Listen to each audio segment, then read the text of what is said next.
Greetings Internet, let's have an update on yearly themes. You may or may not recall I have talked about this before. There are links to those videos in all the places, and just this week CGP Grey released a video explaining the concept of yearly themes, and of course it's from him that I got this idea in the first place, so check that out if you want to learn some more. But basically it's about, rather than having any kind of New Year's resolution which you are destined to fail, it's about having like a higher level theme which can be more sort of like a guiding principle to your decisions throughout the year. Now for the past 2 years, actually probably a bit more, my theme has been the year of organisation. And you know, technically that project isn't actually over yet, but it no longer needs to be the primary focus. I still have some big organisational projects in progress. Geotagging all my odd photos, standardising my MP3 tags, organising 20 years worth of computer file backups. But all of these are now part of my to-do list system, the creation of which was an earlier part of the year of organisation. And so as long as I continue to do at least a part of these tasks a couple of times each week,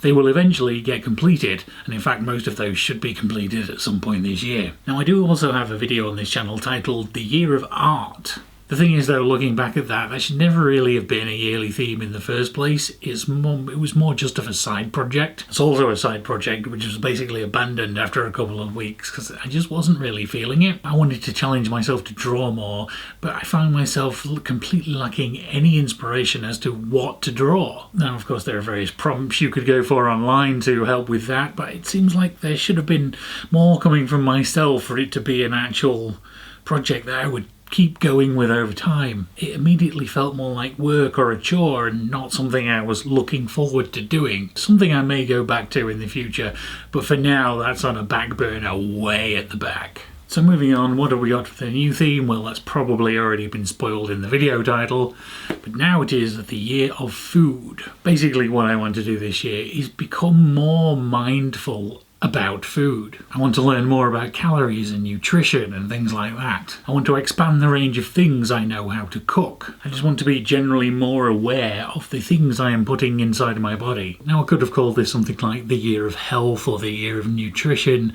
but they sound so boring. Something like that just isn't exciting enough to engage the brain. If you start thinking, oh, everything's got to be about nutrition, it just sounds very clinical. For it to become a proper background process in the brain that sort of focuses you, it needs to be a fun name. It didn't take me long to settle on the year of food because it just sounded right and it's suitably generic that covers a wide area of the topics I want to focus on. The last 2 or 3 months have sort of been a transition phase from the year of organisation to the year of food, but it's about now that I want to focus more seriously on the year of food. I have a new big book on how to cook everything and it's time to learn some new things. I do also have some other thoughts on things which might become either a future theme or a secondary theme, because you know these themes don't have to be singular or actually yearly. But for now I still need that to bubble and cook some more and see what it actually becomes, so we'll probably end up talking about that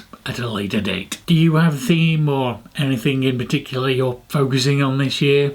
Tell me about that in the comments down below. Thank you very much for watching and I will see you again next time.